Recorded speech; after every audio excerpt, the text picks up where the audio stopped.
నల్లా సూర్యప్రకాష్ గారు కనిపించారు సార్. అందరు పట్టుకుంటారు. ఆ తర్వాత అందరికి ఇవ్వండి సార్. రిపోర్ట్ అందరికి ఇవ్వండి. ఇక్కడ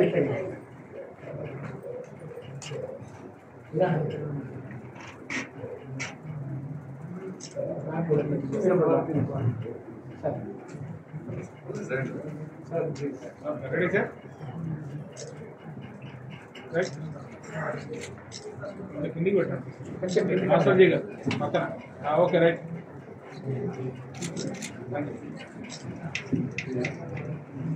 కవి విమర్శకుడు 899 ప్రాంతం నుండి కంటే ముందే దళిత మహాసభలో అంతకుముందు ఆయన విప్లవోద్యమాలలో పనిచేసినా కూడా దళిత మహాసభ దళితుల మీద జరిగినటువంటి అన్యాయాలకు ప్రాతికగా అప్పుడు ఆ సభలో పాల్గొన్నటువంటి అక్కడి నుండి మొదలుకొని ఇప్పటి వరకు నాకు చేదోడు వాదుడుగా ఉంటూ ఈ పుస్తకాన్ని ముద్రించడానికి నాకు పూర్తి ఆర్థిక సాయం చేసినటువంటి నా సహచరుడు నల్లా సూర్యప్రకాష్ని సన్మానించవలసిందిగా ప్రవీణని మా మిలిందని వీళ్ళని వచ్చి వారిని సన్మానించవలసింది కోరుతున్నాం.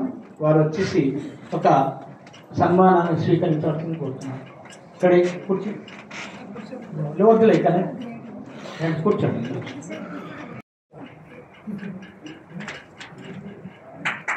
చపాతి గట్టిగా మేడం ఇచ్చి చూడండి. ఒకసారి చూడండి అమ్మా. చందు రెడీ రెడీ మేడం అందరు ఇక్కడ చూడండి. Thank you.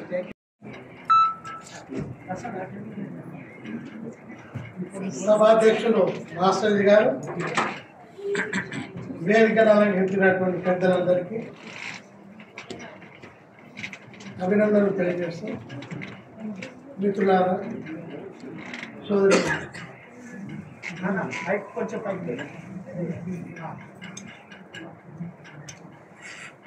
ఈ సమావేశం నాకు చాలా కొత్తగా ఉంది.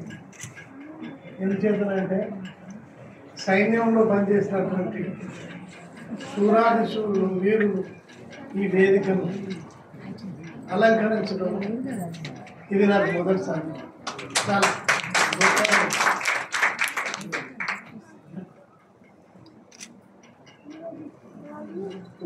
వందల కార్యక్రమాల్లో పాల్గొనవచ్చు, కానీ ఈరోజు జరిగినటువంటి కార్యక్రమం చాలా భిన్నమైంది. మిత్రులారా, మాస్టర్జీ గారి గురించి నేను ఎంత చెప్పినా తక్కువనే.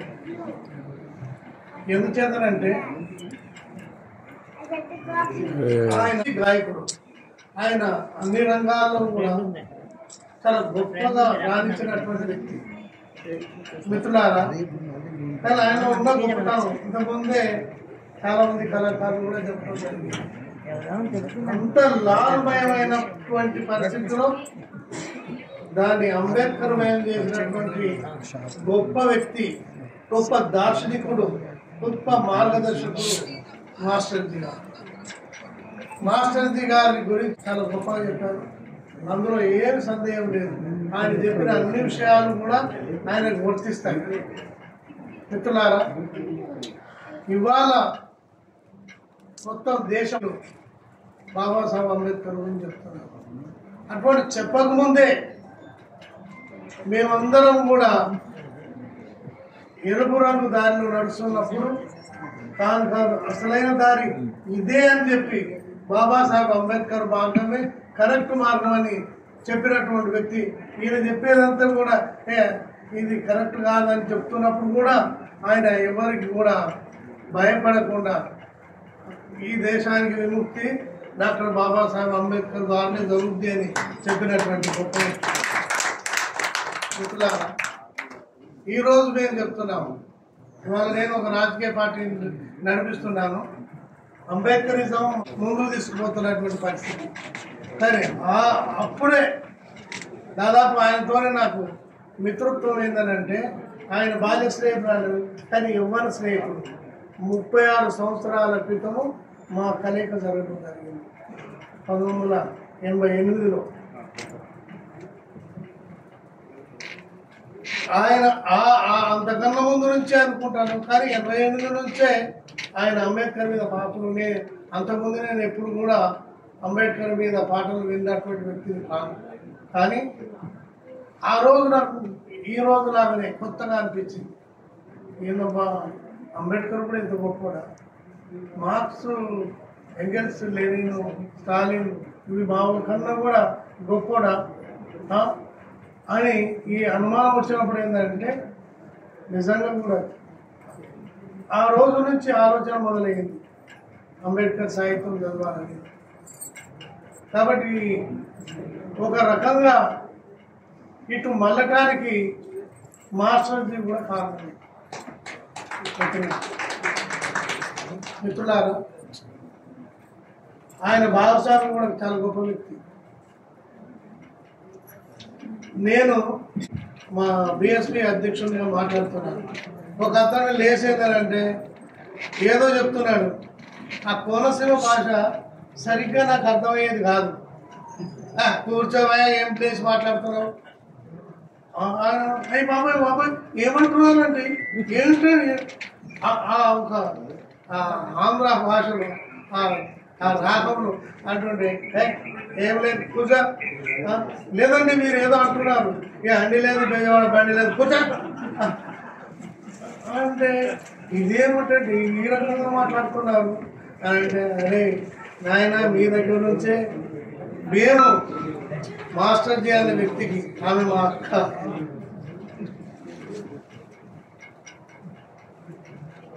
ఆమెను మీ దగ్గర నుంచే పెళ్లి చేసుకోవడం జరిగింది. మీరేమి నన్ను వేరే తీర భావించొద్దు, ఇక్కడ మీకు అందరికీ కూడా నేను బంధువుని, కూర్చో ఏ పర్వాలేదు అని చెప్పి.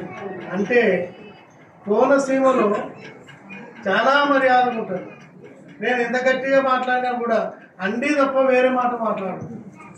ఆంధ్రాలో ఉన్నటువంటి అంత గొప్పతనం మన దగ్గర ఎటువంటి లేదు. అయితే మిత్రులారా, ఆయన బాబుస్వామి గురించి చెప్పడానికి ఆమె ప్రభావం కూడా ఉంటుంది మాస్టర్జీ మీద. మాస్టర్జీ ఈ రోజుకి కంటిన్యూ కావడానికి, మంచి పాటగా, రచయితగా, కవిగా ఉండటానికి ప్రబలమ్మ కూడా కారణమని నేను భావిస్తున్నాను. ఎవరైనా బాబుస్వామి కానీ సపోర్ట్ లేకపోతే ఈయన ఇంట్లోకెళ్ళి అడిగే పెట్టాడు. ఎందుకంటే ఆయన ఒప్పుకుంటే నాకంటే ఒప్పుకోబోతున్నా, అదంతా వాస్తవం. ఇది వాస్తవం. ఇంట్లో ఏంటంటే అంత గొప్పగా ఉంటుంది, ఇంట్లో వాళ్ళు ఒప్పుకుంటేనే ముందుకు పోతుంది. కాబట్టి మిత్రులారా, మాస్టర్జీ గారు ఏదో ఒక పాట ఎన్నుకోమన్నారు. ఇప్పుడే మీరు తెలంగాణ చెప్పారు, బాబా అంబేద్కర్ మీద పాడారు.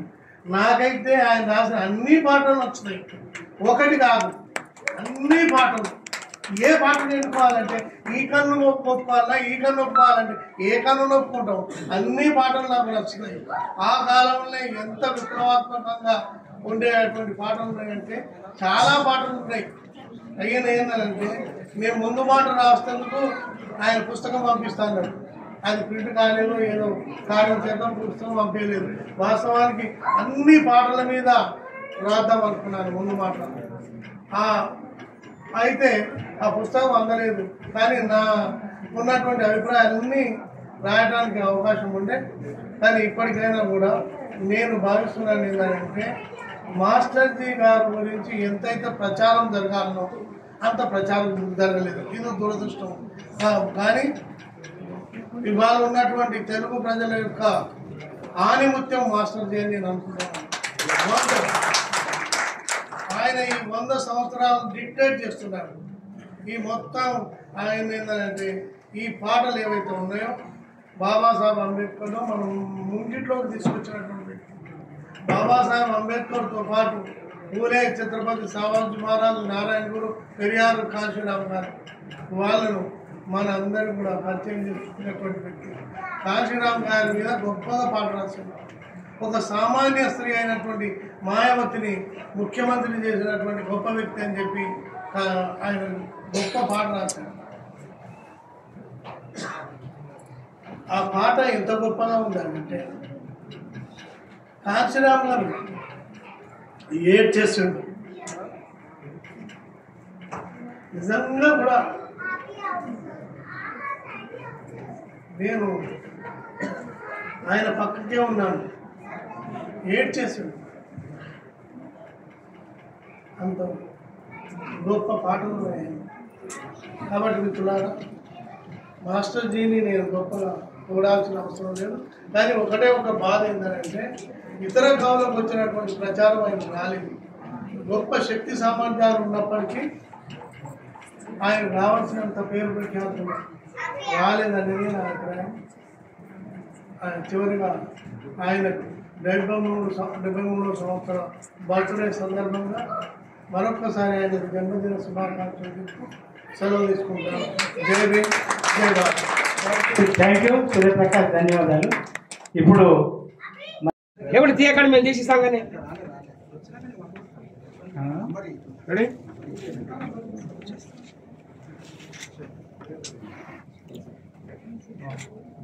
Okay. Happy birthday to you. Happy birthday to you. Happy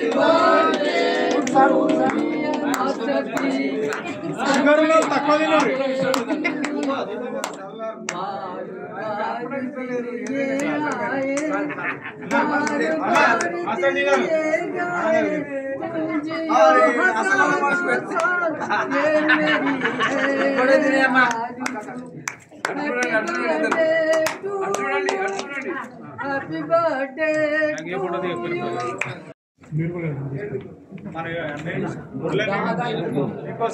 to you. Thank you అందరికండి. Thank you.